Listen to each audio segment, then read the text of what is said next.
para evitar. Bueno, muy bien. Bueno, espero que anden bien. Como saben, hoy tenemos la clase correspondiente al módulo número 2. Luego de esta clase, con otro enlace, el cual ya les hemos compartido, eh, tendrán clase del trabajo práctico número 1. ¿Sí? Recuerden participar, es muy importante que puedan participar. Si bien estamos grabando todas las clases, siempre recomendamos que puedan participar por si quieren hacer alguna consulta, independientemente que saben que estamos a disposición por mensajería del sistema Canvas. Nos pueden enviar todas las consultas todas las veces que quieran. Y bueno, nada, simplemente aquí estamos.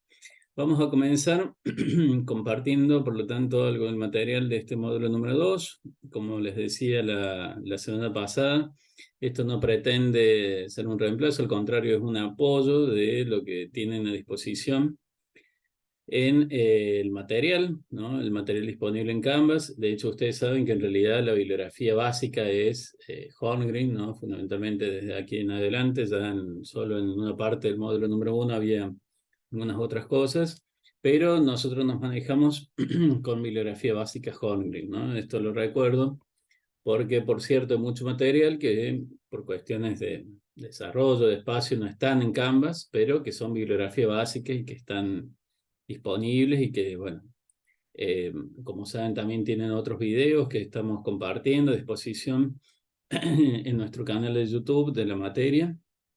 Y bueno, sin más preámbulos, vamos a ir comenzando. Bueno, este módulo número 2 hablamos del sistema de costeo. Sintéticamente buscamos vincular factores con objetos de costos. ¿Se acuerdan lo que vimos las definiciones de costos directos e indirectos? Pero la idea es no tener que hacer un cálculo cada vez, sino que tengamos una metodología, un método, un sistema de gestión que nos permita obtener esa información, de tal forma que nosotros podamos identificar un determinado objeto de costo y en función de ese objeto de costos tratar de identificar cuáles son los costos directos, que en general son como los más simples, ¿no? Por ejemplo, queremos identificar el costo de una sucursal. Decíamos, bueno, claramente podemos identificar el costo de cuáles son los factores identificados como costos directos de esa sucursal, y será el alquiler, serán los sueldos del personal afectado a esa sucursal que se contrató específicamente cuando abrió la sucursal, las expensas, los impuestos, el impuesto inmobiliario, los servicios, la luz, el agua, etcétera, del local correspondiente, ¿no? De tal forma que si yo decido cerrar el local, y bueno, desaparecerán esos costos directos, pero tendremos otros que son indirectos, como por ejemplo podemos pensar que la empresa tiene una administración centralizada, un grupo de sueldos, de gerentes que toman decisiones para todas las sucursales, o por ejemplo un depósito, un área de sistemas que le brinda servicio a todas las sucursales, y que tendremos que asignar, ¿no? Esos costos, una partecita de esos costos va a corresponder a esa sucursal, y eso es lo que vamos a estar trabajando hoy: cuáles son las bases de asignación posibles, cómo vamos a armar esos grupos de costos, costos indirectos, y cuáles serían, digamos, las mejores bases de asignación, porque uno podría pensar, bueno, ¿cómo asignamos esos costos? Decimos esos costos comunes, por ejemplo, pensemos que tenemos un almacén, tenemos una administración, tenemos un depósito que le envía materiales a cada una de las sucursales. Bueno, ¿cómo hacemos? Decimos, bueno, supongamos voy a dividir en función de, voy a asignar, voy a distribuir esos costos comunes en función de ventas. Entonces decimos, bueno, la cantidad de ventas de cada local. Muy bien. Pero resulta que quizás hay una sucursal que no está vendiendo mucho, pero que está consumiendo mucho, es decir, que está haciendo muchos pedidos, ¿no? Por ejemplo, le hizo muchos pedidos a la gente de compras, ¿no? Entonces muchas órdenes de compra corresponden a esa sucursal, o hizo muchos pedidos al depósito, al almacén. Entonces muchas órdenes, ¿no? Muchos pedidos internos, requerimientos internos, han sido gestionados desde esa, o por ejemplo tiene muchos sueldos, hay mucho personal trabajando en la sucursal, entonces podremos decir, y bueno, entonces quizás podríamos distribuir en función de otras bases. Podremos pensar, por ejemplo, en función de alguna base más representativa de costos, ¿no? Entonces, bueno, ahora, perdón, nos vamos a meter en estas posibles bases. Antes de recordar de qué estamos hablando, nosotros físicamente podremos pensar, bueno, vamos a tener un depósito de materiales, ¿no? Que vamos a recibir de los proveedores. Vamos a tener un grupo de personal, ¿no? Que la gente que va a trabajar en forma directa será la mano de obra directa, pero tendremos también insumos, es decir, materiales indirectos. tendremos sueldos de personal que no está afectado directamente, es decir, que no puedo yo establecer esa direccionalidad, esa relación de que si necesito más producto, contaré con más horas de trabajo, o al revés, con menos horas podré obtener menos productos, sino que simplemente tenemos otras lógicas, ¿no? Por ejemplo, tenemos personal como puede ser supervisores, área de mantenimiento, gente que yo no tengo una relación directa de que mayor cantidad de horas implica mayor cantidad de producto, sino que más bien es lo que denominamos mano de obra indirecta, ¿no? Esto lo remitimos a ver módulo número 1. Y tendremos otros costos indirectos que también hacen referencia a, por ejemplo, esto que decía, el tamaño de la planta. Entonces la utilización de la planta también nos determinará el impacto que esto tiene en los costos indirectos, ¿no? Entonces, bueno, si hablamos de órdenes, por ejemplo, como en este caso, asignaremos, ¿no?, esos costos indirectos más allá de los consumos de mano de obra, de materiales, y luego, en caso de que la orden ya esté terminada, bueno, simplemente se almacena hasta que efectivamente se entrega al cliente, que es el momento en el que se factura, ¿no? Bien, cuando hablamos entonces de un sistema de costeo, tenemos los costos indirectos que los vamos a vincular con los costos, con el objeto costo, con lo que sea que estemos midiendo, a través de una o varias bases de asignación. Si nosotros pudiéramos identificar distintos grupos de costos, acá la idea es que se puedan establecer relaciones causa-efecto. Es decir, en el ejemplo que ponía recién de la sucursal, yo podría identificar, por ejemplo, determinados grupos que estén relacionados, por ejemplo, con el tamaño, sí, digo bien, el tamaño de la sucursal. Entonces, habrán algunos costos que serán quizás indirectos, ¿no?, que estén relacionados con, por ejemplo, el tamaño, ¿no?, el tamaño de la sucursal, el espacio físico asignado, y en función del espacio físico, probablemente hayan algunos elementos que impliquen, digamos, alguna relación de esos costos indirectos. Y habrán otros que quizás tengan más que ver con la cantidad de productos vendidos, otros probablemente tengan más que ver con la cantidad de personal contratado en cada sucursal. Bueno, habrán distintas relaciones causa-efecto que implicarán que la empresa le asigne mayor o menor cantidad de costos indirectos de esa bolsa de costos comunes a cada una de las distintas sucursales. Cuando hablamos de base de asignación, identificamos que hay dos tipos. Pueden ser financieras, digamos, es decir, vinculadas con el signo peso, dólar, algún componente monetario, digamos, y bases no financieras que simplemente hacen referencia a relaciones de eficiencia, relaciones físicas, es decir, por ejemplo, la cantidad de determinada base, por ejemplo, como puede ser, no sé, los metros cuadrados cubiertos del local, la cantidad de personal, ¿no?, o la cantidad de horas trabajadas en cada una de las sucursales, o solamente la cantidad de horas del personal operario que trabaja en cada una de las sucursales. Por ejemplo, si tengo la fábrica de sándwiches, entonces no voy a contar a la persona que está atendiendo un mostrador, sino solamente la gente que está en producción, elaborando los sándwiches atrás, ¿no?, atrás de la pared ahí, o lo que sea, la base de asignación que quiero tomar, siempre que no implique componente monetario, serán esto que denominamos bases no financieras.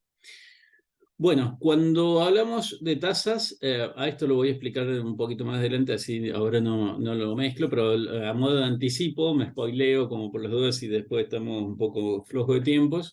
Nosotros decimos que cuando hablamos de costos directos, ¿no?, ahí en ese sentido, bueno, no va a venir tanto mi preocupación, sino más bien cuando hablamos de costos indirectos, porque nosotros vamos a tener un sistema de costeo real, que lo vamos a presentar en un momento, y vamos a tener un sistema de costeo presupuestado. Digamos, la idea es que en la práctica todas las empresas empiezan trabajando reportando costos por lo real, por lo realmente ocurrido. Entonces, yo quiero saber, por ejemplo, del mes que pasó, cuánto fue la facturación y cuántos fueron los costos realmente incurridos para, en función de esa diferencia de ventas menos costos, poder determinar cuánto fue la utilidad, ¿no?, de costos y gastos. Hacemos referencia, ¿no?, en sentido amplio, costos y gastos.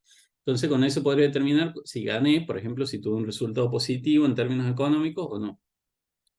Ahora, a medida que yo empiezo a tener bastante información acumulada, real, y eso me permite presupuestar, anticiparme lo que va a suceder, ¿no? Entonces, de esa forma, en la medida que yo me empiezo a anticipar, puedo tener un parámetro de comparación para evaluar si lo realmente ha ocurrido, digamos, esto condijo, digamos, si fue algo parecido a lo que yo había previsto que iba a ocurrir o no, ¿no? Y a su vez determinar cuáles fueron las distintas causas que llevaron a que el costo indirecto, fundamentalmente el que me preocupa, haya sido mayor o menor, ¿no? Las variaciones en costos directos las vamos a ver cuando hagamos análisis de variaciones presupuestarias en el módulo número 3. Ahora no lo entramos a analizar eso.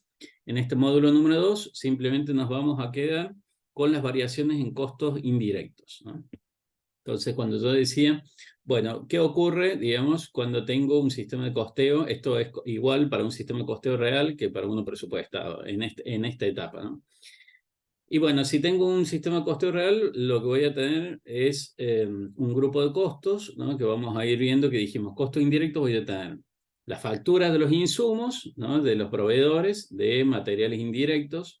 Tendré las liquidaciones de los sueldos, ¿no? De los sueldos y las cargas sociales, las contribuciones patronales, que pagaré después, no importa. Recordemos, lo importante del costo es lo incurrido, lo devengado, ¿no? El concepto de devengado es que ya ha transcurrido, que la gente ya ha trabajado, ya ha prestado su servicio, la empresa ya ha utilizado, digamos, las horas de trabajo del personal para la producción, para lo que sea que realice, para la prestación del servicio. Y el tema del pago es otro tema. Nosotros, cuando hablamos de costo, hacemos referencia al concepto económico, no financiero, ¿no? Entonces, la gente ya habrá prestado sus servicios, ya tendremos las horas trabajadas, la liquidación de los sueldos, el cálculo de lo que serán las contribuciones patronales, ¿no? Solamente por la parte mano de obra indirecta, no de mano de obra directa, y tendremos los otros conceptos de costos indirectos que, recordemos, serán depreciaciones de equipos, todo lo que tenga que ver, por ejemplo, con el mantenimiento, la limpieza, servicio de plantas, es decir, dentro de lo que es la parte de producción, todo lo que haga referencia a, por ejemplo, seguros, si hay alguna actividad de soporte, como puede ser un comedor dentro de la planta, bueno, todo lo que sea relacionado con otros elementos, ¿no? Normales y necesarios, es decir, costos de producción, que no sean ni materia prima ni mano de obra indirecta. Perdón, ni mano de obra directa. Ni materia prima, primer elemento de costo, ni mano de obra directa, segundo elemento del costo. Todo lo otro, que es costo de producción, será costos indirectos, ¿no? Y si estamos en una empresa industrial, le decimos de fabricación, ¿no? Entonces, costos indirectos de fabricación o CIF. Entonces, vamos a tener una pila, imagínense, tenemos un listado de elementos, ¿no? Entonces tenemos todas las facturas por estos conceptos de costos indirectos, pero resulta que hay algunos de estos que yo puedo identificar con áreas o departamentos. Acá hay un concepto muy importante que es la departamentalización de la empresa. La empresa puede ya estar departamentalizada formalmente, siguiendo, por ejemplo, un organigrama, o si no lo está, bueno, yo tendría que identificar cuáles son las áreas principales donde se realiza la producción y cuáles son las áreas de servicio o de apoyo, ¿no? Que son áreas de apoyo a las actividades principales, es decir, a los departamentos productivos. Entonces, esos departamentos de apoyo, ¿no? Serán actividades de soporte y las actividades principales serán las actividades operativas o departamentos de producción. Uso distintos nombres para que no haya ningún lugar a dudas de qué estamos hablando.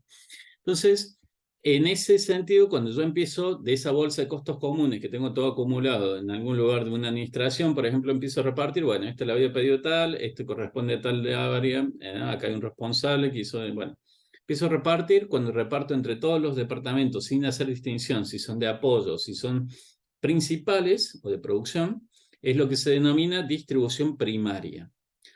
Ahora, a mí en realidad lo que me interesa es tener todos los costos acumulados en los departamentos principales, que son los departamentos de producción. Esos departamentos de producción, ¿por qué? Porque básicamente, por ejemplo, si pensamos en un proceso que tiene una serie un proceso productivo que tiene un departamento 1, un departamento 2 y el producto terminado está al final del departamento 2.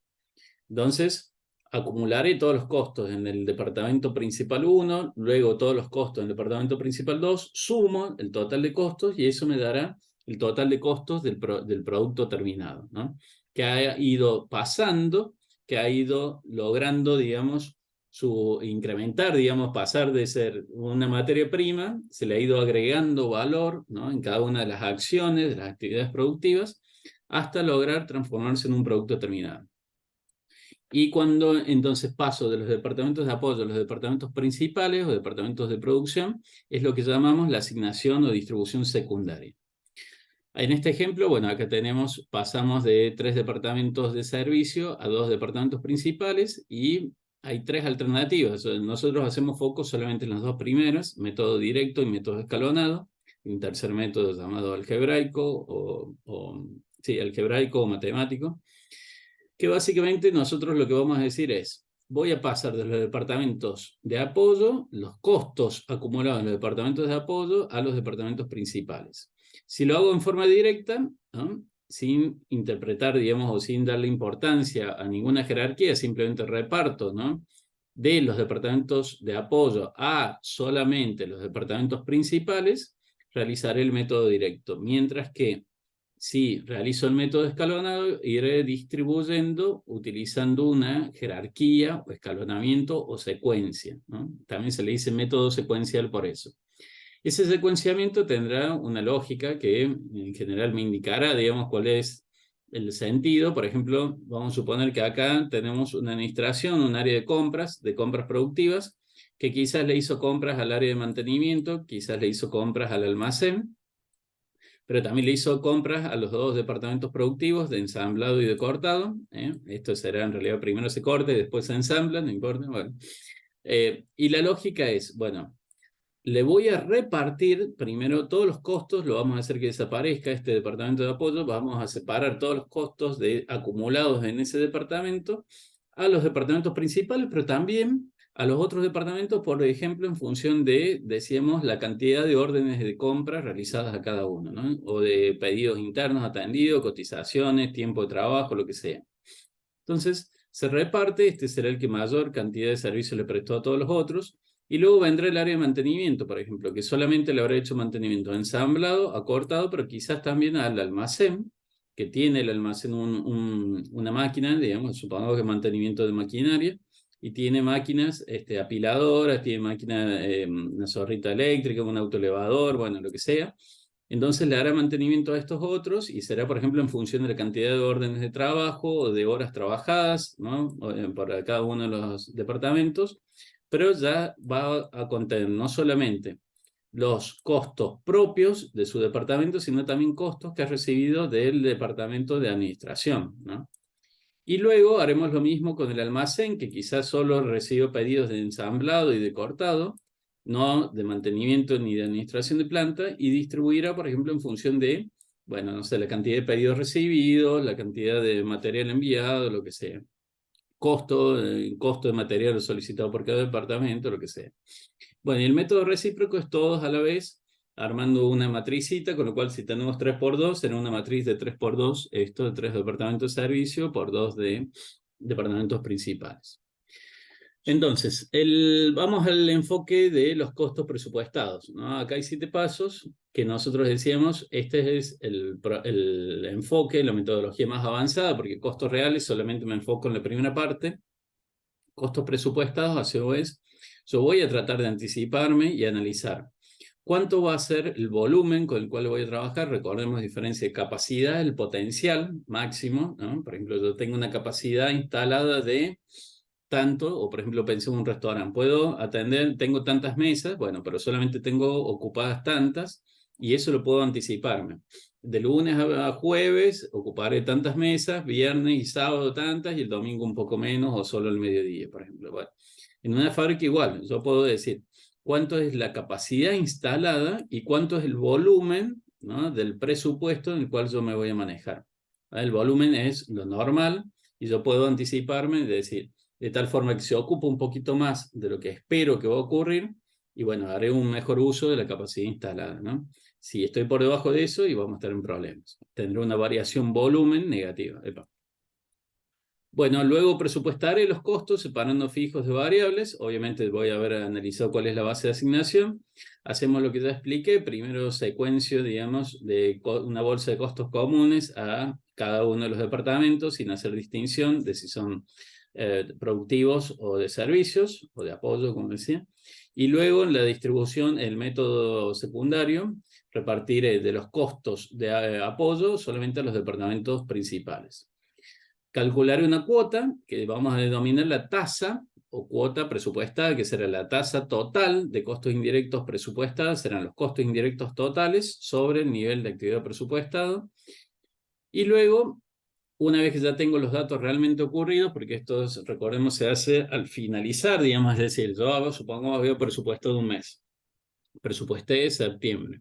Entonces, una vez que tengo los datos reales de septiembre, lo presupuesté antes del mes de septiembre, ¿no? Cuando tengo los datos reales de septiembre, voy a presupuestar, perdón, voy a analizar lo que había presupuestado y voy a evaluar si lo realmente ocurrido, digamos, fue mejor o peor. Para eso vamos a hacer un análisis, como se dice en economía, ceteris paribus. Es decir, no voy a analizar todo junto, porque cuando yo presupueste, calculo cuánto es el costo por hora, ¿no? Lo que vamos a llamar la tasa presupuestada, ¿no? Y voy a, cuando hice el presupuesto, analizar cuánto pensé que iba a trabajar, supongamos, tanta cantidad de horas. Entonces tenía tasa presupuestada y nivel de actividad presupuestada. En la realidad tuve un costo por hora real, que será la tasa real, y las horas realmente trabajadas será el nivel de actividad real.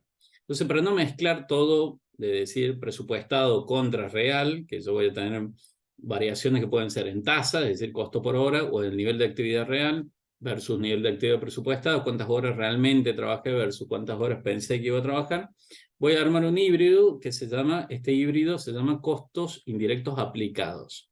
Y esos costos aplicados voy a tomar la tasa de costo por hora, supongamos, ¿no? La tasa presupuestada, la que había previsto que iba a tener, y lo voy a ajustar por las horas realmente trabajadas. Entonces eso me dará el nivel de actividad real. Entonces tomo tasa presupuestada, lo multiplico por el nivel de actividad real y eso me da los costos aplicados. Y voy a comparar ya no costos presupuestados, sino que voy a comparar costos aplicados contra los costos reales.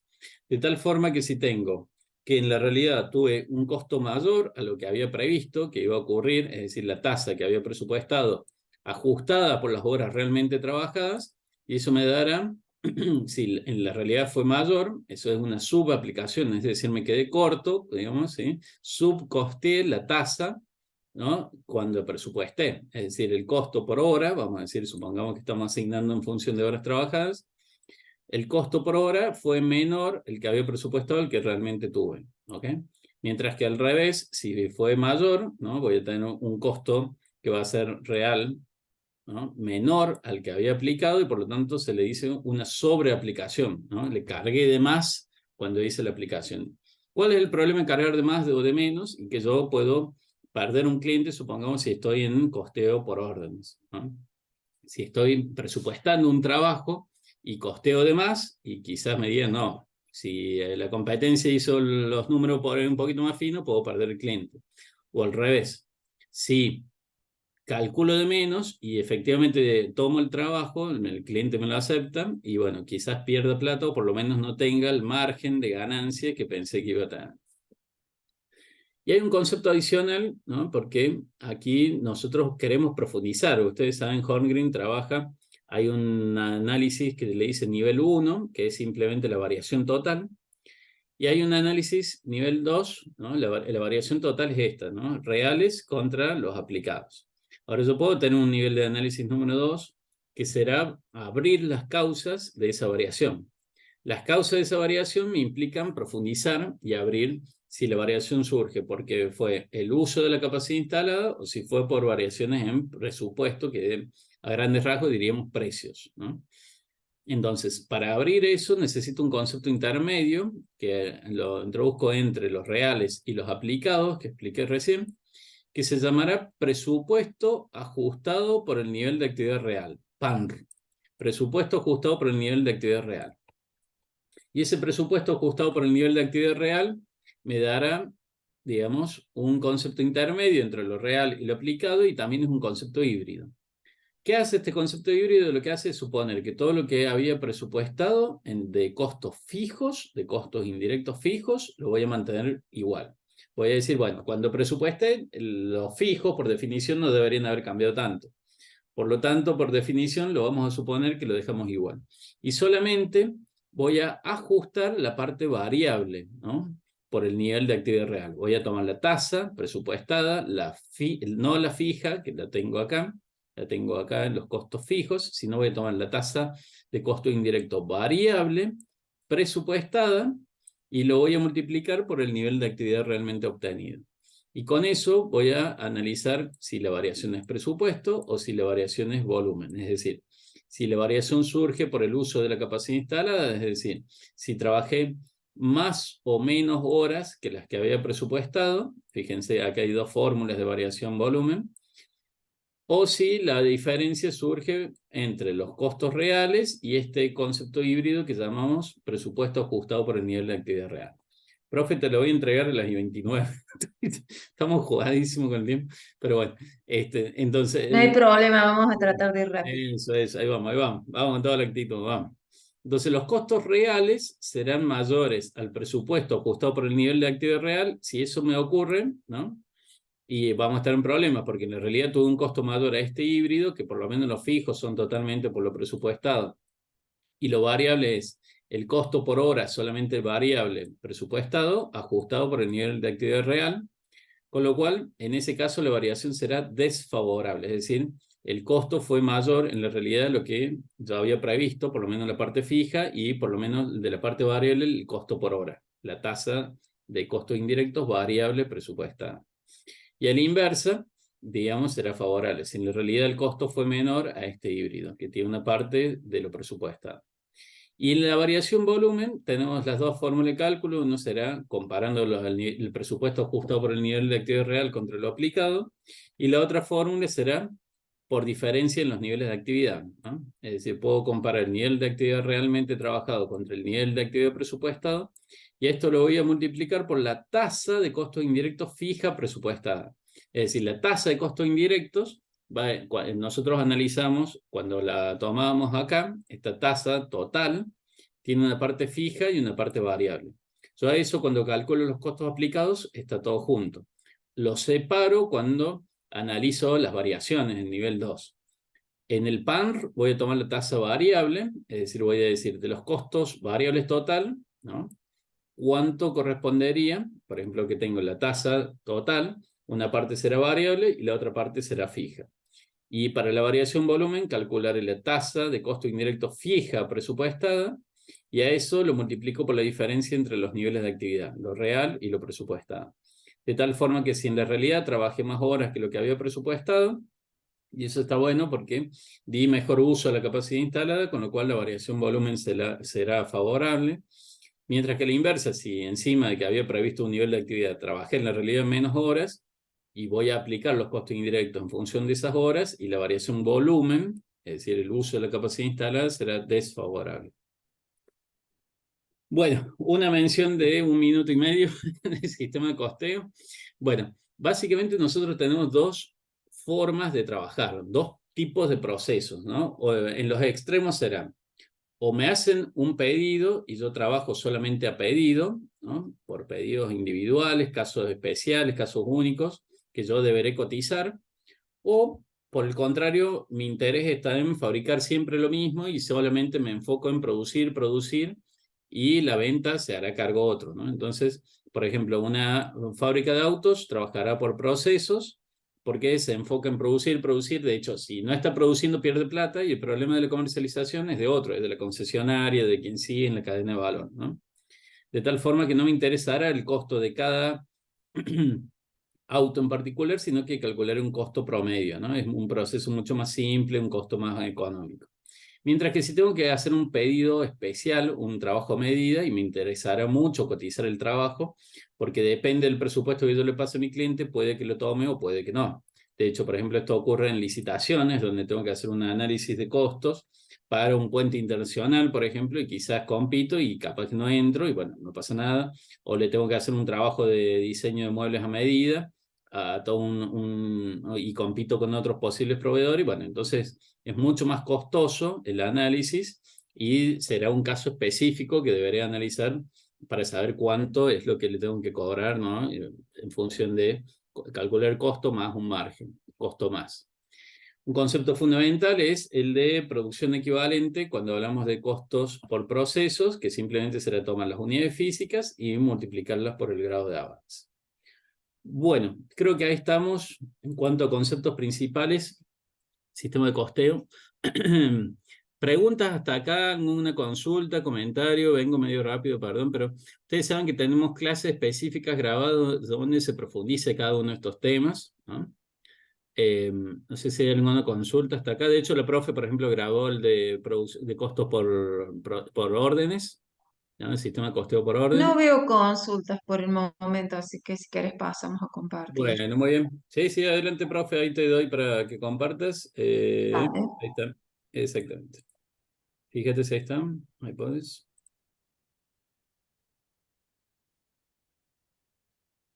Ahí está, muy bien. A ver, porque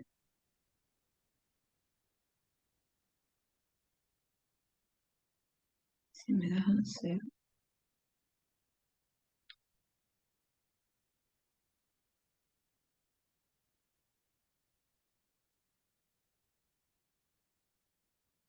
Ahí está. Bueno, chicos, vamos a tratar de ir rápido porque quedan pocos minutos. Cualquier cosa, si quedan dudas, ya saben que disponen de la mensajería de Canvas para hacernos todas las preguntas que consideren necesarias. Conmigo van a ver el sistema de costeo en empresas comerciales de servicios industriales. Es decir, lo que vamos a ver, cuáles son las diferencias que se pueden presentar. Yo, en primer lugar, lo que les hago la comparación entre una empresa comercial y de servicios. Las comerciales, la particularidad que tienen es que compran y venden productos en el mismo estado en que se adquieren. Es decir, estos productos no están sometidos a un proceso de transformación, como es el caso de las empresas industriales.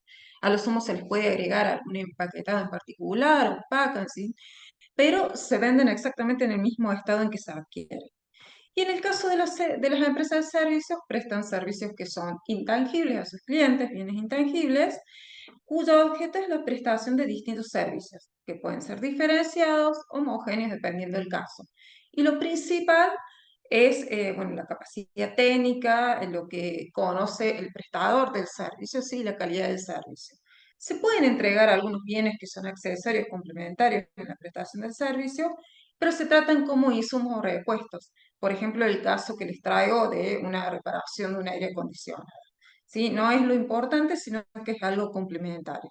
Lo que interesa es el servicio prestado. ¿Cuáles son las principales diferencias que vamos a notar, por ejemplo, entre una empresa industrial, comercial y de servicio? Si vamos a los inventarios, vamos a tener distintos tipos de inventarios. En una empresa industrial, ustedes van a tener inventarios de materia prima, productos en proceso, que son aquellos que todavía no se han terminado al finalizar el periodo, y aquellos productos que sí se encuentran terminados en condiciones de ser comercializados. En cambio, en una empresa comercial, el inventario va a estar compuesto por mercaderías, que son aquellos bienes que se compran y se venden en el mismo estado en que se adquieren. Y en el caso de los servicios, no poseen costos inventariales, sino que van a tener estos insumos o repuestos que les comenté, pero que se tratan como costos que forman parte del costo del servicio. La otra diferencia que van a tener según la actividad empresarial son los costos predominantes. En el caso de una empresa industrial van a tener costos de materia prima, costos de mano de obra directa y costos indirectos de fabricación. Que entre estos puede haber infinidad de costos, como comentó hace un ratito el profesor, que después si quieren podemos entrar más en detalle.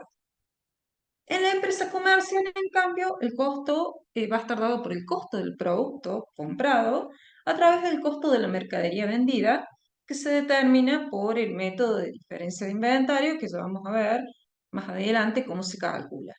Y los costos operativos de la actividad, que son los costos indirectos. En el caso de la empresa de servicio, el costo más grande que va a tener la empresa de servicio va a ser el de la mano de obra. ¿Por qué? Porque al tener prestaciones de servicios se contrata mucho personal para lograr esta prestación. Es bastante alto el tema del sueldo, ¿sí? Del personal que presta los servicios.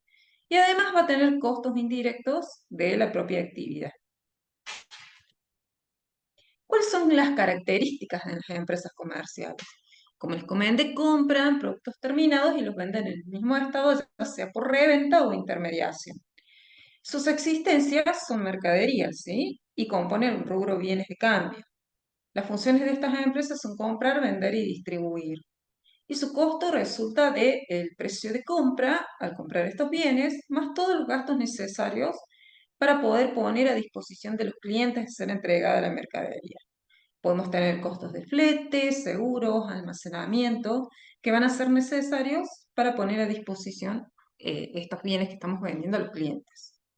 ¿Cuáles son sus costos directos y cómo se determinan?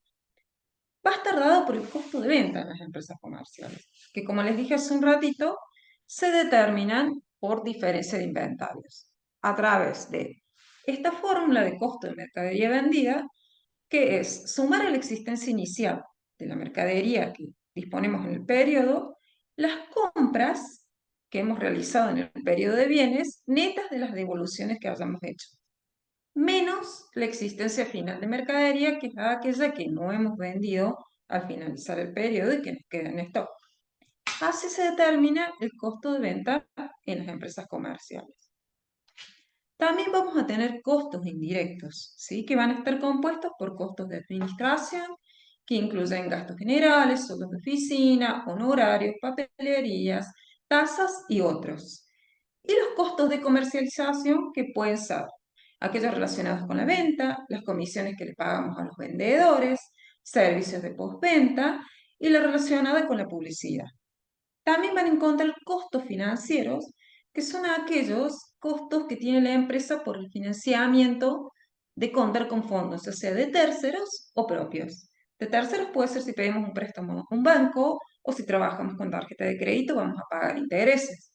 Y en el caso de fondos propios, si se trata de una sociedad, serán aquellos dividendos que tendremos que pagarles a los propietarios por los aportes de capital que hacen a la empresa. ¿Sí? ¿Alguien preguntó algo? Bueno, sentí un ruido, pero me parece que no es una pregunta. ¿Cómo impactan los costos inventariables en la empresa comercial? Si vamos al balance general, que está compuesto por activo, pasivo y patrimonio neto, estos costos inventariables, o sea, de los bienes que compramos, las mercaderías, van a impactar en el activo en el rubro bienes de cambio, ¿sí? Como existencias de mercaderías. Y en el estado de resultado, en el costo de venta de la mercadería vendida, que dijimos hace un ratito que se determina por la diferencia de inventario. Así vamos a tener ventas menos el costo de la mercadería vendida, menos los costos indirectos que dijimos que son gastos comerciales, administrativos y financieros, y vamos a llegar a la utilidad operativa de esa empresa comercial. ¿Qué sistemas de costeo podemos aplicar en una empresa comercial? Hace un ratito el profe nombró dos sistemas.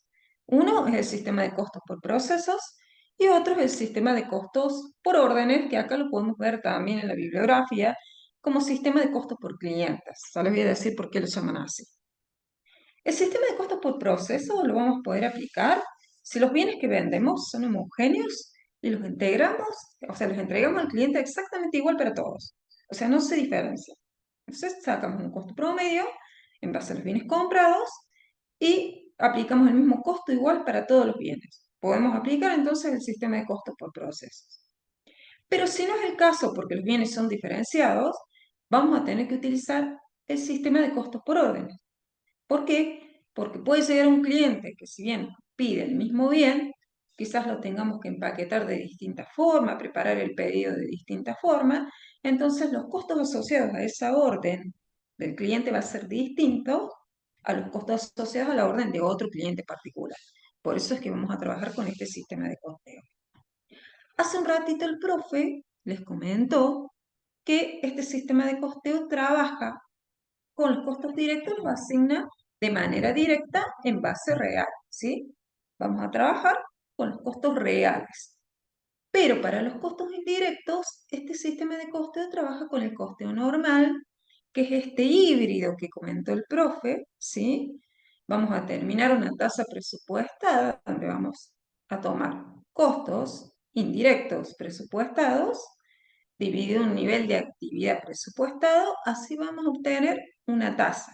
Y con esa tasa vamos a multiplicar por el nivel de actividad real, por ejemplo, de los productos vendidos, para asignar ciertos costos. ¿Por qué se hace esto? Porque, por ejemplo, necesitamos presupuestar un pedido de un cliente y hay determinados costos que no los vamos a conocer hasta finalizar el periodo. Por ejemplo, el caso de la energía eléctrica. Un ejemplo, por decirlo así. Nosotros no conocemos el gasto que tenemos de energía eléctrica hasta el mes siguiente que nos llega la factura.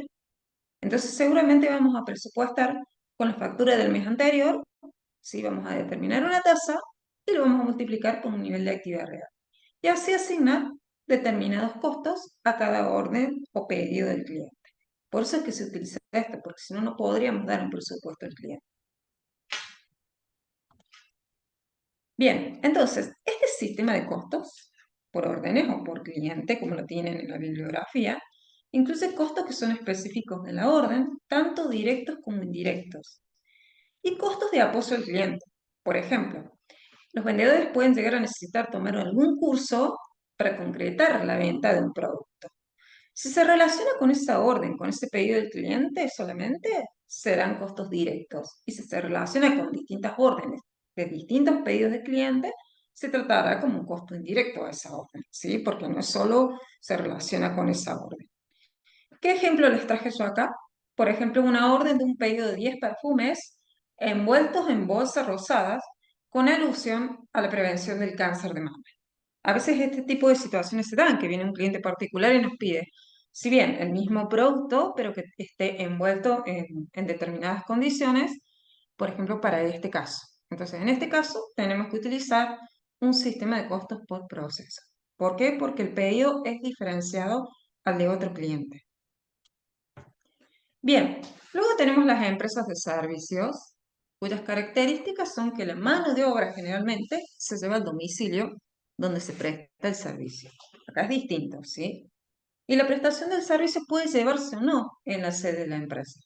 Por ejemplo, si se trata de un lubricentro, normalmente sí, el cliente viene y trae el auto, por ejemplo, para hacer un servicio de alineado y balanceado a la sede de la empresa. Pero si se trata, por ejemplo, de reparaciones de heladeras, por decirles, el servicio se va a prestar en el domicilio del cliente. Entonces, se presentan estos casos. No se usan materias primas, sino insumos o repuestos, y no hay stock de bienes de cambio. ¿Qué es lo que tenemos que tener en cuenta en este tipo de empresas, de servicios? Que la clave reside en ser precisos a la hora de asignar los costos a los objetos de costo. Vamos a tener distintos costos de insumos, de honorarios, sueldos, alquileres, energías y otros varios. Vamos a tener que determinar cuáles son aquellos insignificantes o significantes y que tengamos que asignarlos al costo de cada servicio y aquellos que sean más insignificantes, o sean menores, seguramente la empresa puede optar por enviarlos al estado de resultado como costos del periodo, ¿sí? Y no asignarlos a los costos del servicio. Pero eso se analizará según la empresa en particular. ¿Hasta acá tienen alguna duda, chicos? Bueno, parece que no, así que seguimos. Bien, normalmente en las empresas de servicios se aplica el sistema de costeo por órdenes.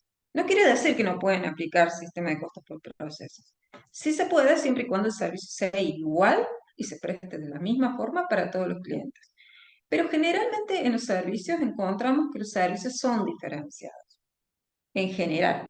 Por ejemplo, el caso de los servicios de arquitectura, servicios de abogados, servicios de contadores públicos. Puede llegar a un estudio contable, un cliente que es en lo que es impositivo, un responsable inscripto en IVA y un monotributista, y seguramente no me va a pedir el mismo servicio un cliente u otro, va a ser diferenciado. Por lo tanto, así tendré que aplicar un sistema de costeo por orden. ¿Por qué? Porque el servicio a prestar va a ser totalmente diferente según la condición fiscal de cada cliente. Por ejemplo, en el caso de los estudios contables. Y en el servicio de arquitectura también. Viene un cliente y me pide hacer un plano con distintas medidas, de distintas formas, en distintos lugares, y ese servicio va a tener un costo totalmente distinto al de otro cliente que me va a pedir otro plano, totalmente distinto. Por eso es que se aplica mucho el costo por órdenes en lo que es servicios. Eso lo van a encontrar constantemente. Acá también los costos directos se aplican en base real, es decir, los costos reales, y los costos indirectos vamos a trabajar con tasa presupuestada. En el caso de estos servicios pueden ser horas, ¿sí? Y nos vamos a aplicar al nivel de actividad real de la base de aplicación, ¿sí? Luego pasamos a las empresas industriales que tienen mayores particularidades, que son un poquito más complicadas. En este caso, los productos fabricados sí están sometidos a un proceso de transformación. ¿Y de qué va a depender el sistema de costeo que vamos a utilizar? Va a depender de si los productos son homogéneos o diferenciados. Si los productos son homogéneos, podemos tranquilamente aplicar el sistema de costos por proceso. ¿Por qué? Porque determinamos un costo promedio, como hace un ratito dijo el profe Mariano, para cada uno de los productos, tomando todos los costos y dividiéndolos por las unidades producidas. ¿Por qué? Porque todos son iguales y se fabrican en masa. Entonces no hay diferencia. En cambio, si los productos son diferenciados, aquí vamos a tener que aplicar un sistema de costos por órdenes e incluso podríamos utilizar, anexar un sistema de costos por actividades si queremos ser un poquito más finos en la asignación de los costos indirectos. Hay empresas que tienen muy diferenciadas sus actividades, estas empresas industriales, donde pueden aplicar distintas bases de asignación para poder asignar de una manera más prolija y más fina los costos indirectos. Por lo tanto, también podríamos utilizar ese sistema de costos. ¿Cuáles son los pasos para que ustedes implementen un sistema de costos? En cualquier caso, ¿no? Ya sea por proceso o por órdenes. Primero tienen que identificar el objeto de costos. Como paso 2, clasificar los costos directos e indirectos y seleccionar el método para asignar los costos indirectos, que son los que estuvimos viendo. Luego, como paso 3, determinar la forma en que van a registrar los costos. Y como ejemplo les puedo dar que si el objeto de costos se trata de un centro de costos particular de la empresa industrial, pueden utilizar una hoja de costos donde vayan acumulando todos los costos que se relacionen con dicho centro de costos, sean directos o indirectos. Y además diseñar los informes de costo, que esto va a estar condicionado según la necesidad de los usuarios de la información de costos, que pueden ser tanto internos a la empresa como externos. Ustedes en Canvas tienen un gráfico donde muestra un sistema de banco de datos, donde van a encontrar que tienen datos tanto físicos como monetarios relacionados a los costos.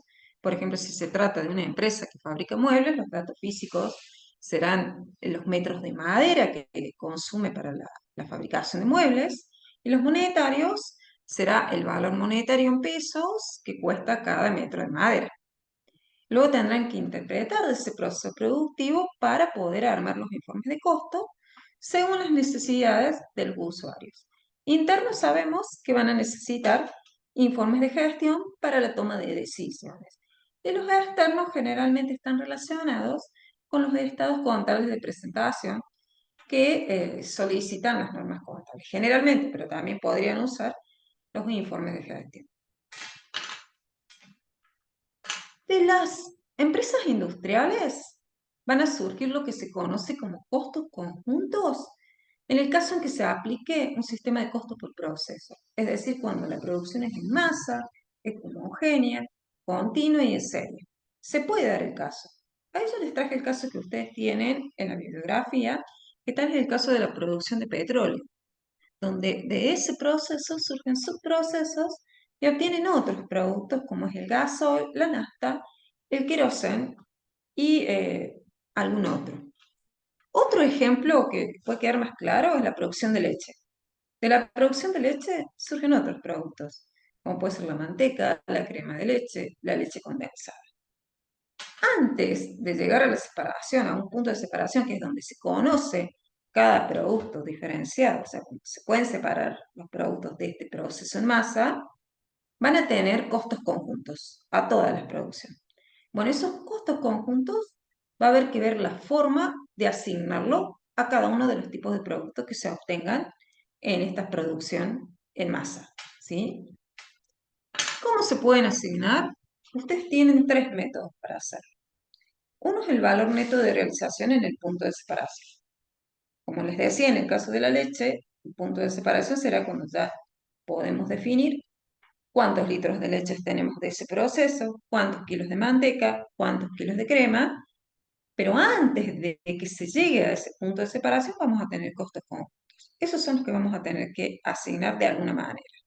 El primer método es el valor neto de realización en el punto de separación, que lo que hace es calcular el valor neto de costos de ventas de cada producto obtenido sin tener en cuenta si han sido vendidos, ¿sí? Determina un valor neto de realización de cada una de estas producciones y utiliza este porcentaje, que lo calcula, valor neto de realización sobre la venta, y utiliza ese porcentaje para aplicarlo a los costos conjuntos y así asignar una parte a cada producción. El otro método es el de las unidades físicas, y para esto se asignan estos costos conjuntos a todos los productos. En el punto de separación también, cuando ya se conoce cada producto, en base a las unidades físicas. En el caso de la leche serían litros y en el caso de la manteca serían kilos. Y así asigna estos costos. Yo lo que sí les recomiendo que vean los ejemplos numéricos que están en Canvas, porque así lo van a entender más. Quizás con la teoría yo se los menciono y no logran comprenderlo bien en detalle, pero si ustedes ven los ejercicios numéricos, va a quedar más claro y cualquier duda nos consulta.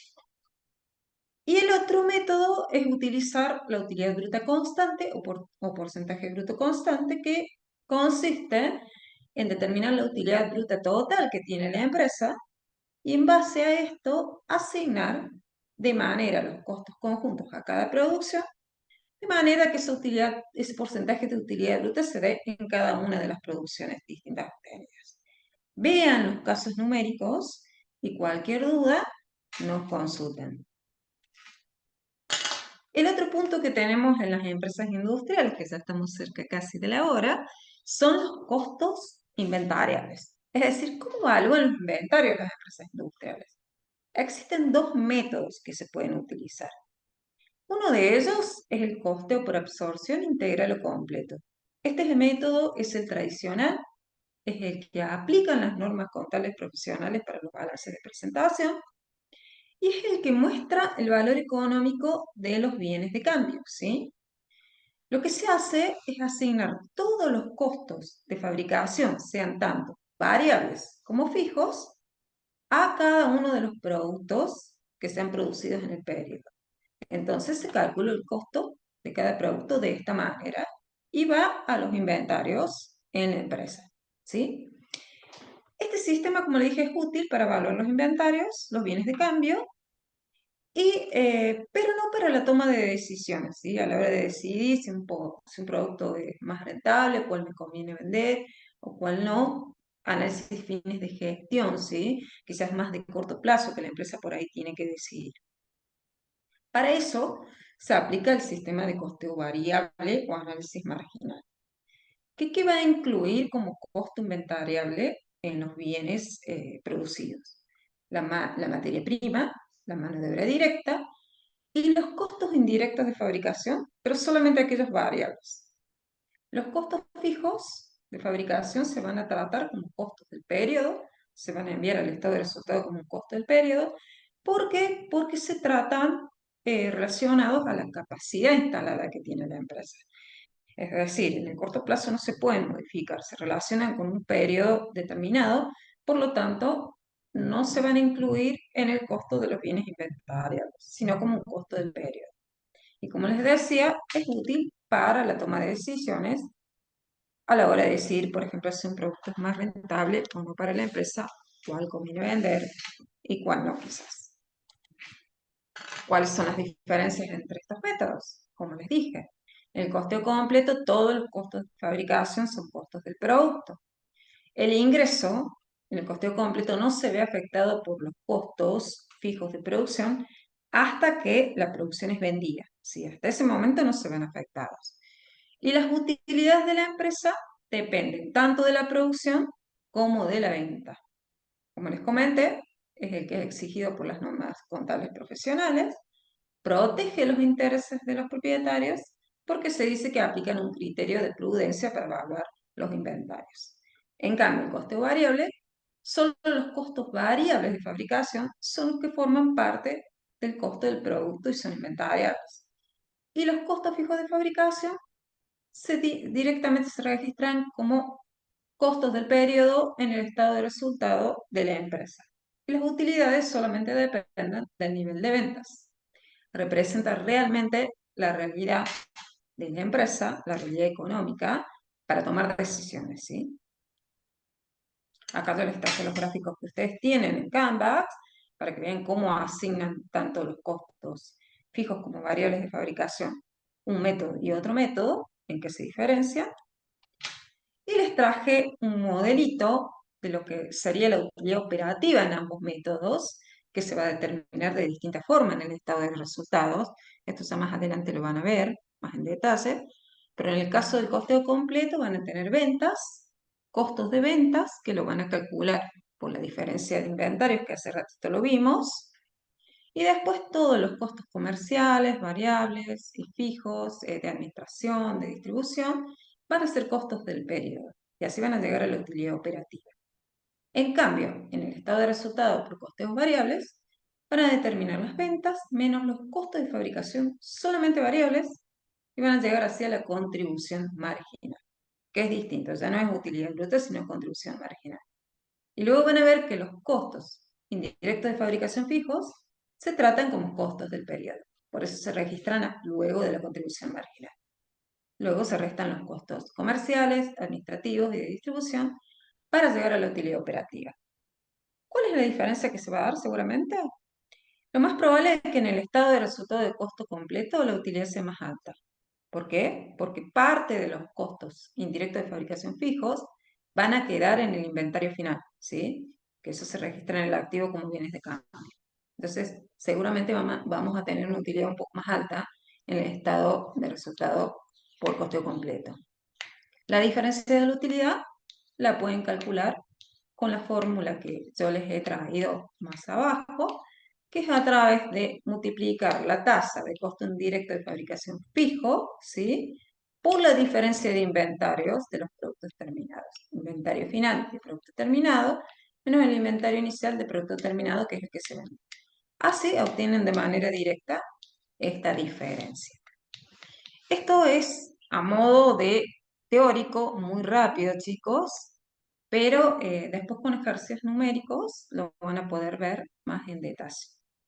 No sé, Mariano, si querés acotar alguna aclaración al No, respecto. eso muy bien. Ahí lo único aclarar que recordemos que cuando restamos a las ventas para obtener la contribución marginal, primero le restamos los costos de fabricación y después puede ser que le restemos los costos que no sean de producción, digamos, variables, y ahí Que llegaríamos a la a veces suelen incluir también los que son los comerciales, que son necesarios para la venta. Exactamente. Yo no se los puse porque en la bibliografía no los plantea así, pero Sí, podrían estar arriba, comerciales variables. exactamente. Y ahí llegaría la contribución marginal. Y después todo lo Exacto. que es fijo, abajo costo, gasto, todo. Bueno, sí, excelente, profe. No sé si hay alguna consulta, comentario, A algo. ver, vamos a ver el chat porque la verdad que no lo estuve No, en viendo, pero chat no me hay parece nada. que No, nada, nada. nada. ¿Alguien Los que chicos quiere capaz que comentar están algo? apurados para ir a la otra clase. Bueno, igual esta clase está quedando grabada, así que bueno, gente, si no hay ninguna pregunta, consulta, ahí dicen que todo bien. Bueno, por ahora no hay dudas, muy bien. Espero no haberlos mareado con la rapidez, la idea era llegar con el horario, pero por favor, si tienen dudas, manden todas las consultas a través de Canvas. No, dice que todo bien, por el momento todo bien, muchas gracias. Muy claro. Bueno. Bueno, gente, muchísimas gracias. De mi parte, lo mismo, reforzar el agradecimiento y el saludo del profe. Y bueno, seguimos en contacto, ya saben, cualquier comentario, estamos en contacto por Canvas directamente. Eso, exactamente, les escribo. Ahí va. Bueno, gente, muy Bueno, buenas tardes. Nos estamos viendo. Muchas gracias, profe. Nos vemos. gracias, profe Mariano, gracias chicos por la atención. Nos estamos viendo. Buenas tardes. Gracias. Chau, chau.